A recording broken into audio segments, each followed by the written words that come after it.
मुलींचा जन्म कोणत्या घरात होतो? मुलीच्या जन्मासाठी देव कोणते घर निवडतात? नमस्कार मित्रांनो. असे म्हटले जाते की घरात मुलीचा जन्म झाला की लक्ष्मी येते. पहिली बेटी धनाची पेटी. भगवंत ही सगळ्यांच्याच घरात मुली पाठवत नाहीत. मोठ्या मनाचे असतात त्यांच्याच घरी भगवंत मुलींना पाठवतात.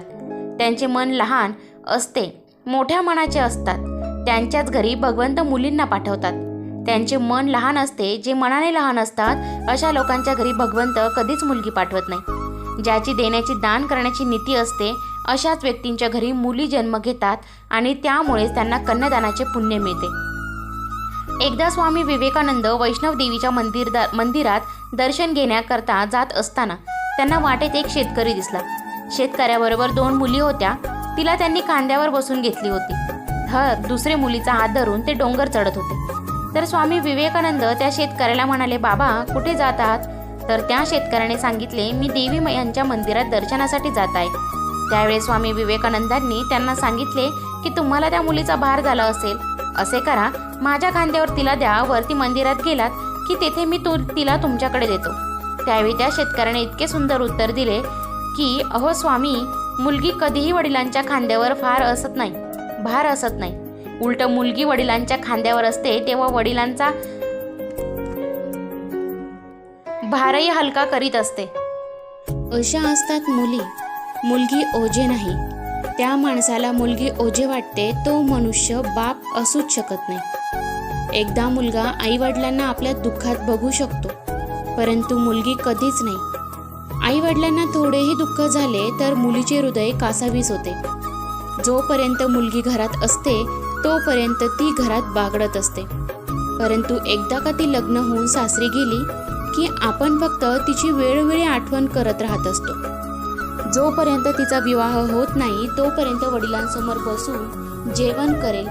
बाहेरून दमून थकून कामावरून घरी आले तर त्यांना पाण्याचा एक ग्लास देईल, चहा आणून देईल, वडिलांची विचारपूस करेल, काय हवे नको ते बघेल. वडिलांच्या चेहऱ्यावर जर थोडीशीही चिंता दिसली तर लगेच त्याचे कारण विचारेल. औषध पाणी वेळेवर येईल म्हणून तर म्हणतात ना की मुलगी म्हणजे वडिलांची आईच असते. ते त्यांच्या आईसारखीच वडिलांची काळजी घेते. वेळ प्रसंगी रागावेल तर कधी लाडात येऊन बोलेल. चूक असेल तर हक्काने ते चूक दाखवून देईल. परंतु सोनं असेल तर ते आपल्या पतीची जितकी काळजी घेईल तितकीच काळजी कधीच सासू सासऱ्यांची घेणार नाही. लग्न होऊन जरी मुलगी सासरी गेली तर तेथून 10 वेळा फोन लावून वडिलांना औषध गोळ्यांची आठवण देईल. जेवण केले का, काय केले, जर मुलीला खूप लांब दिले असेल, जर तिला वेळेवर येणे शक्य नसेल तर ती आईवडिलांच्या काळजीने व्याकुळ होते. अशी कोणती स्त्री नाही तिला आपल्या आईवडिलांची आणि माहेरची आठवण येत नाही. आणि मुलगी जर एखादा सण उत्सवाला माहेरी येणार असेल ना तर आई आसपासचे कोणी तिच्या गावाला जाणार असेल तर त्यांच्याकडे तिच्यासाठी आपल्या हाताने बनवलेले लाडू, चिवडा, जे तिला आवडत असेल ते, साडी, बांगड्या, जे काही तिला देता येईल अशा सर्व वस्तू तयार करून त्या व्यक्तीकडे देते आणि सांगते की माझ्या मुलीला द्या व तिला सांगा तुझी खूप आठवण येते. एखाद्या वेळी तर येत जा आणि तो व्यक्ती ज्यावेळी ती पिशवी घेऊन त्या मुलीच्या घरी जातो आणि तिच्या हातात ती माहेरची पिशवी ठेवतो तर तिला आनंद होतो की तिच्या आनंदाचे काय वर्णन करावे. तिच्या डोळ्यात आनंदाश्रू येतात आणि ती त्या व्यक्तीला विचारते की मग आपल्या आईबद्दल विचारत नाही, कारण मुलीच्या वडिलांवर खूप दिवस किंवा खूप जीव असतो, तर मुलाचा आईवर. मुलगी सर्वात आधी वडिलांबद्दल विचारते, म्हणते की माझे बाबा कसे आहेत, त्यांची तब्येत कशी आहे, मी तर ठीक आहे ना, औषध पाणी वेळेवर घेतात ना. आणि ज्यावेळी ती समोरची व्यक्ती वडिलांचा शुभ समाचार मुलीला देते त्यावेळी मुलगी आनंदात श्रेणीनं वाहते. आपण लहान मुलांच्या हातात बाहुली दिली तर तो तिचे केस उपटेल, तिचे हातपाय मोडून टाकेल. परंतु तीच बाहुली जर आपल्या एखाद्या लहान मुलीच्या हातात दिली तर ती तिला कपडे नेसवेल, तिचा साज शृंगार करेल आणि थोपटून झोपवेल.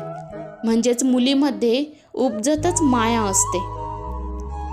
आपण म्हणतो की मुलीच्या पाठवणीमध्ये सर्वात जास्त आई रडते, परंतु शिव महापुराणात दिले गेलेले आहे की देवी पार्वतीची लग्नानंतर पाठवणी करत होते तेव्हा सर्वात जास्त हिमालय राजा रडले होते, परंतु वडील असे समोर येऊन रडत नाहीत। पाठवण्याच्या वेळीही वडील दाराच्या पाठीमागे उभे राहून रडतात, कारण मुलीला सासरी जाताना पाहू शकत नाहीत। आई मुलीच्या गळ्यात पडून रडते, परंतु वडील तसे करत नाही। त्या आपल्या आत रडत जोपर्यंत मुलगी घरात आहे तोपर्यंत आनंद साजरा करत राहा। मुलगी घरात नसेल तर फक्त आनंद असतो। लग्नाकार्यात मुलगी किंवा नंदा आल्या नाहीत तर ते घर लग्न घर वाटत नाही। त्यांना आपल्याकडून काहीही नको। आपल्या प्रॉपर्टीचे वाटेकरी तर मुले असतात। मुली फक्त प्रेमाच्या भुकेल्या असतात। त्यांना फक्त माहेरी आल्यानंतर प्रेम, माया आणि 2 गोड शब्दांचीच अपेक्षा असते। जितके सुख मुलाकडून मिळत नाही तिथे सुख फक्त मुलीचे तोंड बघूनच मिळते। मुलीला कितीही दुःख त्रास असेल तरीही ते आपले दुःख कधीच माहेरी सांगत नाही। नेहमी आनंदात असल्याचे दाखवणे अशा या मुली ज्यांची देण्याची नीती असते, जे मोठ्या मनाचे आणि नशीबवान असतात, अशाच व्यक्तींच्या घरी मुलगीला जन्म घेतात। तर मित्रांनो, व्हिडिओ कसा वाटला कमेंट करून नक्की कळवा, आणि जर तुमच्याही घरामध्ये मुलगी असेल तर मला कमेंटमध्ये नक्की सांगा।